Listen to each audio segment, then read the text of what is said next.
Hello friends, आज हम बात करेंगे चौका इंडस्ट्रियल मूवी की। इस मूवी में शिक्षकों के जीवन में क्या क्या परेशानियां आती हैं इसको दिखाया गया है मुख्य रूप से। तो यहाँ पर शबाना आजमी जो कि विद्या मैम के नाम से हैं, और यहाँ पर जूही चावला जो कि ज्योति ठाकुर के नाम से इसमें रोल कर रही हैं टीचर का। इनको नाकाबिल कह के स्कूल से निकाल दिया गया था।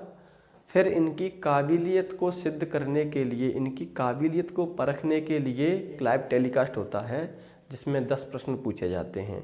इसकी शर्त रहती है कि अगर एक भी प्रश्न का जवाब नहीं दे पाते हैं या गलत देते हैं तो इनको इससे बाहर कर दिया जाएगा और वो फिर कभी भी टीचर नहीं बन पाएंगे। खैर, तो यहाँ पर सबसे आखिरी में इनसे 5 करोड़ का प्रश्न पूछा जाता है, जिसे आर पार प्रश्न के नाम से भी कह सकते हैं, क्योंकि इसके बाद में इन्होंने क्या है कि 9 प्रश्नों के उत्तर सही दे दिए थे। 10वां प्रश्न था, ये 5 करोड़ का था और मुझे लगता है कि सरल नहीं था। तो उनसे ये सवाल पूछा गया, उनसे ये प्रश्न पूछा गया कि तुलसीदास ने हनुमान चालीसा में ब्रह्मांड के रहस्य को बताया है, वो क्या है। यहाँ पर इन्होंने शबाना मैम जो कि विद्या मैम के नाम से यहाँ पर हैं, शबाना आजमी, उन्होंने इसका जवाब दिया है। वो लाइन मैंने यहाँ पे लिखी है, जुग सहस्त्र योजन पर भानु लील्यो ताहि मधुर फल जानू। यहाँ पर इस मूवी के साथ साथ फिर मैंने सर्च किया तो व्हाट्सएप यूनिवर्सिटी में भी इस सवाल को, इस प्रश्न को कई बार हल किया गया है। तो हम इस पे बात कर लेते हैं। जुग सहस्त्र योजन पर भानु लील्यो ताहि मधुर फल जानू। तुलसीदास ने जुग सहस्त्र योजन पर भानु को बताया है, यानी सूर्य को बताया है। तो यहाँ पर युग है, हम सभी जानते हैं कि 4 युग हैं। 4 युग हैं तो उनमें मानव वर्ष हैं। हालांकि मैंने मनुस्मृति को पढ़ा है, उसमें मानव वर्ष और देव वर्ष की चर्चा है। श्लोक नंबर 70 और 72 में युगों की चर्चा है उसमें। तो जुग सहस्त्र योजन पर भानु इसकी बात करेंगे। युग 4 हैं, लेकिन यहाँ पर व्हाट्सएप यूनिवर्सिटी के विद्वान व्यक्ति 12,000 रख देते हैं। वो कहते हैं कि ये देव वर्ष है, चारों युगों की देव वर्ष है। मेरा सवाल पहला ये है कि इसको आपने किस आधार पे रख दिया कि यहाँ जो की जगह पे 12,000 वर्ष आएगा। यहाँ पर मानव वर्ष क्यों नहीं लिया आपने? यहाँ पर आपने दिवस क्यों नहीं लिए? आपने घंटा क्यों नहीं लिए?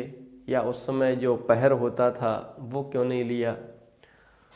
तो पहला सवाल मेरा यही है कि आप युग की जगह पे 12,000 कैसे ले सकते हो। फिर अगला प्रश्न, युग है, सहस्त्र है, योजन है, आपने इनका मल्टीप्लाई कर दिया। मल्टीप्लाई कैसे कर दिया इसका?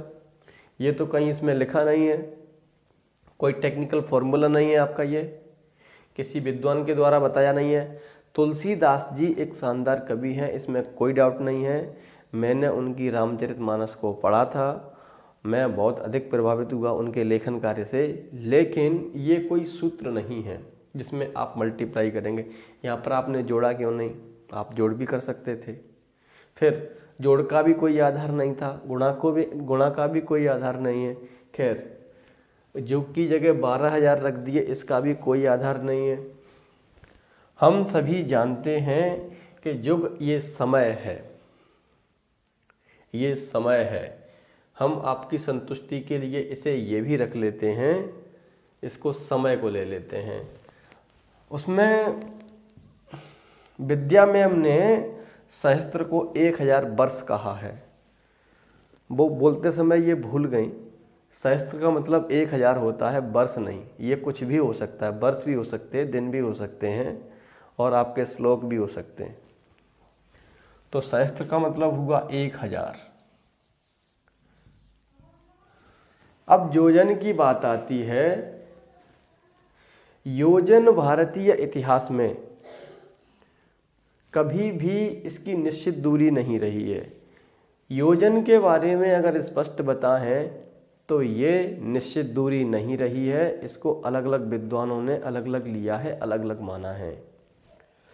सूर्य सिद्धांत में एक योजन को 8 किलोमीटर का लिया गया है, 8 किलोमीटर। मध्यकाल के परमेश्वर हैं खगोलविद, इन्होंने एक योजन को 13 मील लिया है। ये 13 मील है, ये 8 किलोमीटर है। आर्यभट्ट ने इसको 8 मील लिया है। और भास्कराचार्य के सिद्धांत शिरोमणि में पृथ्वी का व्यास 1581 आया है योजन। 1581 योजन आने के लिए हमें यहाँ पर एक योजन को 8 किलोमीटर का लेना पड़ेगा। एक योजन भास्कराचार्य 8 किलोमीटर लेते हैं। सूर्य सिद्धांत में बारहमेहर एक योजन 8 किलोमीटर लेते हैं। आर्यभट्ट 8 मील लेते हैं और परमेश्वर एक योजन को 13 मील लेते हैं। तो ऐसी स्थिति में कहीं पर भी ये स्पष्ट नहीं है कि एक योजन की वास्तविक लंबाई कितनी है।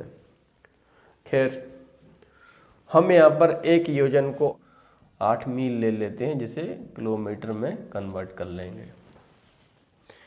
जब हम इसका मल्टीप्लाई करेंगे तो ये आता है 15,36,00,000। लोग इसको किलोमीटर में कहते हैं, ये किलोमीटर नहीं हो सकता, ये दैवीय वर्ष है, दैवीय वर्ष। इस इकाई को आप छोड़ नहीं सकते। दैवीय वर्ष किलोमीटर। इसके बाद हम ये देखेंगे क्या इस तरीके से कोई दूरी आती है। हम दूरी निकालने का, चाल निकालने का सबसे एक पहला फॉर्मूला है जिसे हम कक्षा 4-5 से पढ़ना शुरू कर देते हैं। चाल बराबर दूरी बटे समय। ये सभी ने पढ़ा होता है। हमें सूर्य की दूरी निकालना है, तो दूरी के लिए सूत्र यहाँ पे क्या आएगा? दूरी बराबर चाल और इंटू समय। दूरी निकालने के लिए चाल होना चाहिए, समय होना चाहिए। हमारे पास समय तो है युग, लेकिन हमारे पास चाल नहीं है। योजन हम सभी जानते हैं कि ये दूरी की इकाई है और इसको चाल की जगह पे नहीं रखा जा सकता। अगर आप इसको चाल की जगह पे रख दोगे दूरी को, तो दूरी के साथ में समय का मल्टीप्लाई करके दूरी कैसे निकलेगी? ये कभी नहीं निकल सकती, क्योंकि ऐसा कोई सूत्र होता नहीं है। लेकिन फिर भी निकल रही है। ये कहाँ निकल रही है? ये व्हाट्सएप यूनिवर्सिटी पे निकल रही है। ये न तो चाल है, न दूरी है और न समय है। असल में ये कुछ भी है ही नहीं, लेकिन कुछ लोग इसको दूरी मान लेते हैं। तो फिर मैंने सोचा कि क्यों ना तुलसीदास का ही एक योजन लिया जाए। अब तुलसीदास का एक योजन लेने के लिए मुझे रामायण और रामचरितमानस दोनों को पढ़ना पड़ा। तो हम यहाँ पर चर्चा करेंगे रामायण और रामचरितमानस की।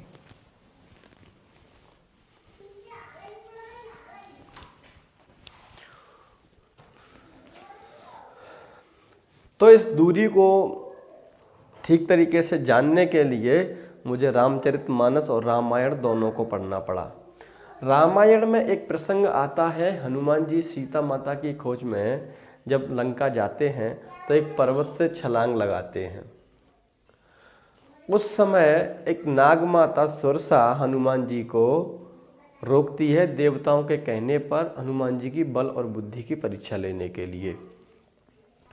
तो ऐसी स्थिति में जब नागमाता हनुमान जी को अपने मुंह में बंद करने के लिए या उन्हें निगलने के लिए, जैसा भी उसमें आया है, वो अपना आकार बड़ा करती है, मुंह का आकार बड़ा करती है। हनुमान जी भी अपने आकार को बड़ा करते जाते हैं। तो यहाँ पर हम आपको बता दें पहले ही कि रामचरितमानस में तुलसीदास ने समुद्र की दूरी कितनी है इसके बारे में चर्चा नहीं की है, परंतु नागमाता सुरसा ने अपना मुंह हनुमान जी के लिए 100 योजन तक खोला है।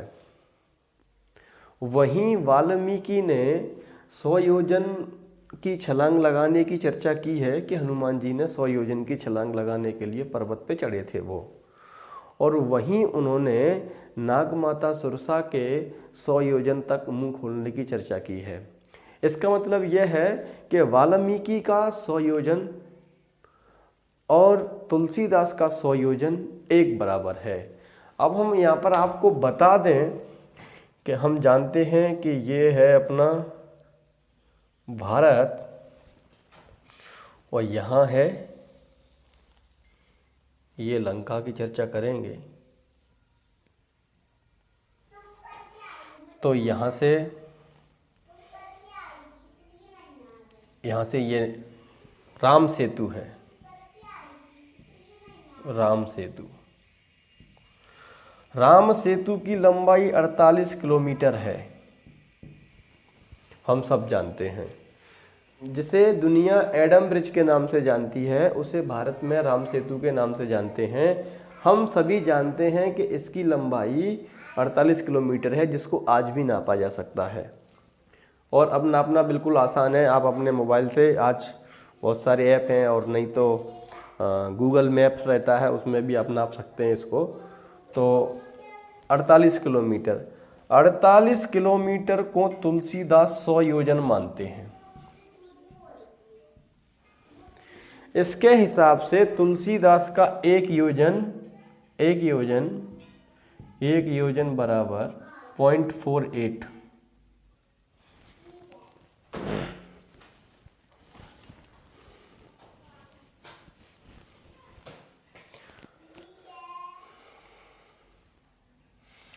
एक योजन बराबर 0.48 किलोमीटर, क्योंकि 100 योजन बराबर 48 किलोमीटर अगर रामायण में है तो तुलसीदास का 1 किलोमीटर 2 योजन के बराबर लगभग आएगा। व्हाट्सएप यूनिवर्सिटी के विद्वान आर्यभट्ट का 1 योजन की दूरी यहाँ पर रख देते हैं। अगर हम आर्यभट्ट के 1 योजन की दूरी 8 मील लेते हैं तो समुद्र की दूरी कितनी हो जाएगी भारत से लंका के बीच में? 100 योजन इंटू 8 मील इंटू 1.6, ये किलोमीटर में चेंज करेंगे।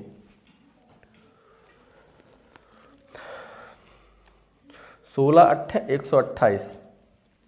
128 एक बिंदी चली जाएगी दशमलव हटाने के लिए 1280 किलोमीटर आएगा। तो ये दूरी कहीं की कहीं पहुंच जाएगी। आप लोग तुलसीदास को ये बताने में लगे हुए हैं, वो स्वयं उस मूवी में विद्या में हमने ये बताया है कि वर्ल्ड साइंटिस्ट सूर्य से पृथ्वी की दूरी 18वीं सदी में बता पाए, उसे हमारे कवि तुलसीदास ने 16वीं सदी में ही बता दिया था। 16वीं सदी में जो लोग मान रहे हैं कि तुलसीदास ने दूरी बताई है, वो ना तो दूरी है और ना समय है, वो कुछ भी नहीं है, और ना वो स्पीड है, कुछ भी नहीं है वो। लेकिन व्हाट्सएप यूनिवर्सिटी के लोगों के लिए ये बहुत बड़ा ज्ञान है, तो आप लोग लें। आप देखिए, लील्यो ताय मधुर फल जानू, इस हिसाब से 15 करोड़ 36 लाख किलोमीटर दूरी पर जब सूर्य है, तो हनुमान जी जाते हैं 48 किलोमीटर। 48 किलोमीटर दूरी पर हनुमान जी जाते हैं। उनको बीच में विश्राम करने की आवश्यकता पड़ती है कि नहीं पड़ती मुझे नहीं मालूम, लेकिन देवता उनको विश्राम कराना चाहते हैं। 48 किलोमीटर की दूरी को कवर करने के लिए हनुमान जी को विश्राम की आवश्यकता अगर हो जाती है, तो 15,36,00,000 किलोमीटर दूरी को तय करने के लिए हनुमान जी को आराम की आवश्यकता नहीं होगी क्या? जगह जगह पे नहीं होगी। इसके बाद में भी अगर मैं इसको 48 किलोमीटर को एक दिन में तय की गई दूरी समझ लूँ तो 96 किलोमीटर के लगभग वो एक दिन और रात में दूरी तय करेंगे। ऐसी स्थिति में अगर मैं इसमें भाग दे दूं तो आप देखेंगे कि ये संख्या आती है 32 लाख। फिर हम इसको ये तो हुई एक चक्कर की बात, हम इसको एक चक्कर को एक दिन का मान लेते हैं तो एक दिन रात में 2 से भाग दे देंगे तो ये हुआ 16 लाख। 16 लाख दिन रात लग जाएंगे हनुमान जी को सूर्य तक पहुंचने में। अगर मैं इसमें 30 से भाग दे दूं, फिर मैं 12 से भाग दे दूं तो ये वर्षों में आ जाएगा। 4 तिया 12, 4 चौके 16, 40,000 भागित 9,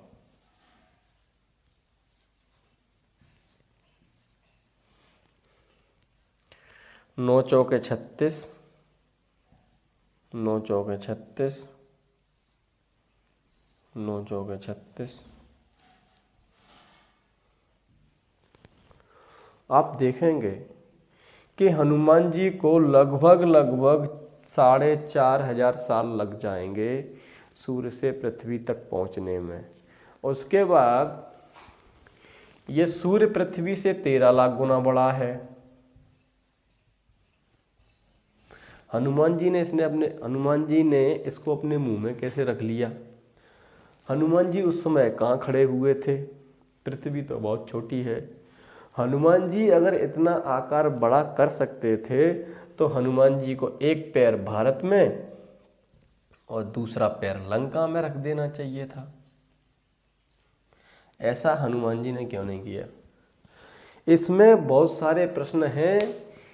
ये ना तो फिजिक्स के हिसाब से निकलता है, ना गणित के हिसाब से निकलता है और ना भूगोल के हिसाब से निकलता है, लेकिन व्हाट्सएप यूनिवर्सिटी में एकदम बिल्कुल सटीक निकलता है। तो भैया सूर्य की दूरी तुलसीदास जी ने कभी नहीं बताई। तुलसीदास और सूरदास, मैं अगर भारत के कवियों की बात करूं, जहां तक मुझे समझ है कि भारत का कोई भी कवि सूरदास और तुलसीदास के बराबरी पे खड़ा नहीं होता है। सब इनके बाद में आते हैं। जो ऊंचाइयों पर सूरदास और तुलसीदास हैं भारत में कवियों में, उनके मुकाबले कोई नहीं है। परंतु अगर तुम्हें ऐसा लगता है कि आपके तुलसीदास एक खगोल शास्त्री भी हो सकते हैं, पृथ्वी से सूर्य की दूरी बताना तो बड़े कौशल की बात है और वर्ल्ड साइंटिस्ट जिसे 18वीं सदी में बता पाए, अगर तुलसीदास ने उसको 16वीं सदी में बता दिया है तो मेरा आपसे कहना है आप तुलसीदास को कवियों के साथ साथ उन्हें खगोल शास्त्रियों में भी रखें और उनकी पहचान वर्ल्ड स्तर पे कराएं, क्योंकि ये कार्य बहुत महान है। उससे भी ज़्यादा तुलसीदास ने जो शानदार लिखा है उसमें उनको भारत में पहचान मिली है, कवियों में प्रमुख हैं वो। लेकिन अगर उन्हें विश्व में प्रमुख बनाना है तो ये प्रचार करिए आप कि हमारे तुलसीदास ने सूर्य की दूरी 16वीं सदी में बता दी थी। फिर आपको ये सिद्ध करना पड़ेगा। धन्यवाद।